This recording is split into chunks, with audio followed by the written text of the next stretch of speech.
কোরআন হাদিসের আলোকে কিয়ামের বিধান কি? কিয়ামের বিধান কি?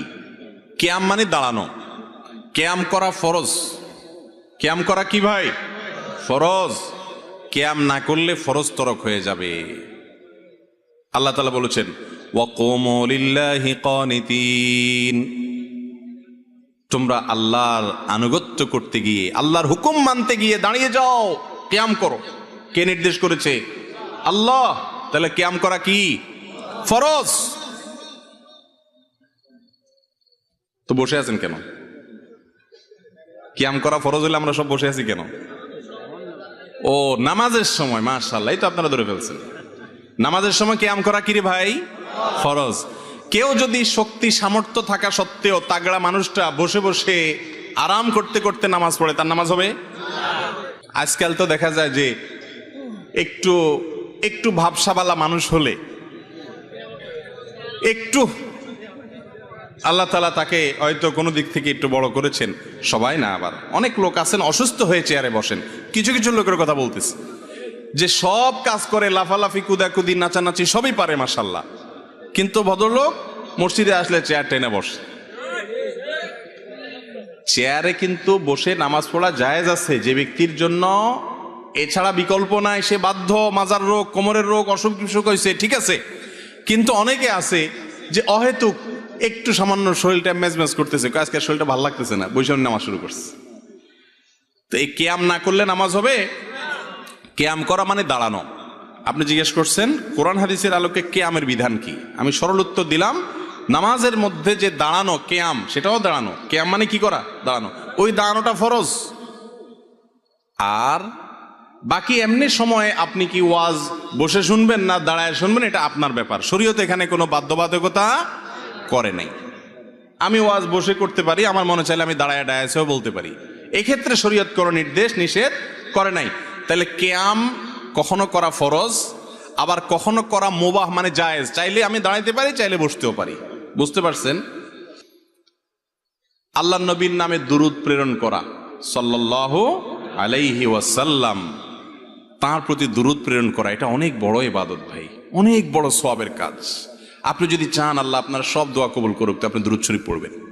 আপনি যদি বিপদে পড়ে যান, সবচেয়ে বেশি দুরূদ শরীফ পড়বেন, দেখবেন সাথে সাথে আল্লাহ তাআলা বিপদ দূর করেছেন। দুটি আমল, দুরূদ আর ইস্তেগফার, আমার জীবনে অনেকবার দেখেছি আমি চরম বিপদের মুখোমুখি। এই দুইটা আমল প্রতি মুহূর্তে করতে থেকেছি। আল্লাহ তাআলা অলৌকিকভাবে, অবিশ্বাস্যভাবে সাহায্য করেছেন। নবী করিম সাল্লাল্লাহু আলাইহি ওয়াসাল্লামের হাদিস থেকে স্পষ্ট বোঝা যায় দুরূদ এবং ইস্তেগফার, এই দুইটা আমল কোনো বিপদগ্রস্ত মানুষ যদি করতে থাকে, আল্লাহ রাব্বুল আলামিন তার জন্য এমন পথ বের করে দেন, সে কল্পনা করতে পারে না বিপদ দূর করার। তো এই যে দুরূদ, এত ফজিলতপূর্ণ আমল, এই দুরূদটা বসে পড়বে না দাঁড়ায় পড়বে? কথা বলেন। দুরূদ বসে পড়তে হবে না দাঁড়ায় পড়তে হবে? কোথায় আছে দুরূদ বসে পড়তে হবে? এই যে আন্দাজে ফতোয়া দিলে তো হবে না ভাই। কোরআন হাদিসে কোথাও বলা হয় না যে তোমরা দুরূদ পড়ার সময় অবশ্যই বসিয়া বসিয়া পড়িবে, দাঁড়িয়া পড়িতে পারিবে না, কোথাও নাই। তা আপনি অযথা কথা কেন বলতেছেন?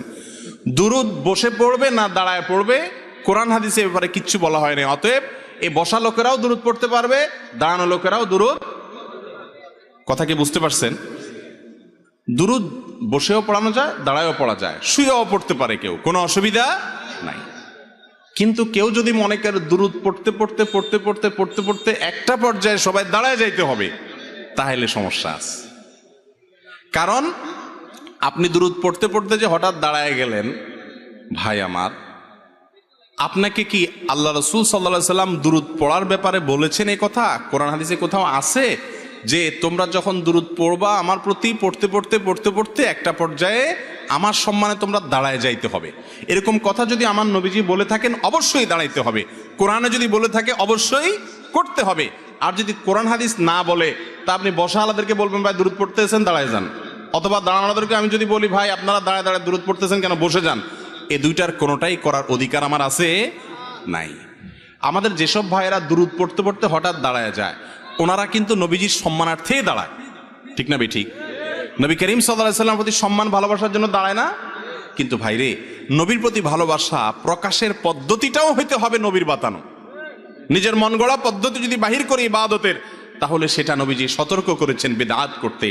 ভাইরা আমার, যারা কিয়াম করেন, মিলাদ পড়তে পড়তে দাঁড়ায়া কিয়াম করেন, তাদের প্রতি আমাদের অনুরোধ, রাগ করার কিছু নাই ভাই। আমি আপনার মুসলমান ভাই, আমি চাই আপনি আমার সাথে জান্নাতে যান, আমি আপনার সাথে জান্নাতে যেতে পারি। আমি আপনার ভালোর জন্য বলছি। আপনি যে সমস্ত আলিমরা আপনাকে বলেন কিয়াম করার জন্য, ওনাদেরকে অনুরোধ করেন যে হুজুর, কোরআন হাদিসে কোথাও আল্লাহ নবী সাল্লাল্লাহু আলাইহি সাল্লাম কি দুরূদ পড়তে পড়তে দাঁড়ায় যেতে বলেছেন কিনা, যদি বলে থাকেন সেটা কোথায় আছে আপনি দেখান, আমিও একই আমল করবো ইনশাআল্লাহ। আর যদি না থাকে, তাহলে সেক্ষেত্রে নিজের মন গড়া যদি আমি ইবাদতের পদ্ধতি বানায় নিই, তাহলে বেদাত হবে, আর বেদাতের ঠিকানা হবে জাহান্নাম ভাই। আচ্ছা, আমরা নামাজের মধ্যে দুরূদ কি আপনাদের এলাকায় বসে পড়েন না দাঁড়ায় পড়েন? নামাজের মধ্যে শেষ বৈঠকে দুরূদ পড়েন না আপনারা? এই দুরূদটা কি বসে পড়েন না দাঁড়ায় পড়েন? এই দুরূদের চেয়ে শ্রেষ্ঠ কোনো দুরূদ নাই। সাহাবীরা দুরূদ শিখতে চাইছেন, নবী করিম সাল্লাল্লাহু আলাইহি ওয়াসাল্লাম দুরূদ ইব্রাহিম শিখাইছেন। দুরূদ পড়তে পড়তে যদি দাঁড়ায় যাওয়া লাগতো, তাহলে সাহাবীরা, রাসূলুল্লাহ আকরাম সাল্লাল্লাহু আলাইহি ওয়াসাল্লাম, এমনকি আমরাও নামাজের মধ্যে দুরূদ পড়তে পড়তে দাঁড়ায় যেতাম। ঠিক না ভাই? ঠিক। নামাজের চাইতে গুরুত্বপূর্ণ কোনো অবস্থা মানুষের হতে পারে? সেই জায়গায় দুরূদ পড়তে পড়তে যদি দাঁড়ানো না লাগে, তা নামাজের বাইরে কেন দাঁড়ানো লাগবে ভাই? কথা কি বুঝছেন না বুঝেন নাই? দুরূদ যদি বসে পড়লে বেয়াদবি হইতো, তো আল্লাহ তাআলা বসে নামাজে দুরূদ দিতেন না, বলতেন দাঁড়ায়া সূরা ফাতিহার সময় দুরূদ পড়ার কথা। ঠিক না ভাই? ঠিক। অথবা বসে আছেন, আত্তাহিয়াতু পড়ছেন, দুরূদের সময় দাঁড়ায় যান।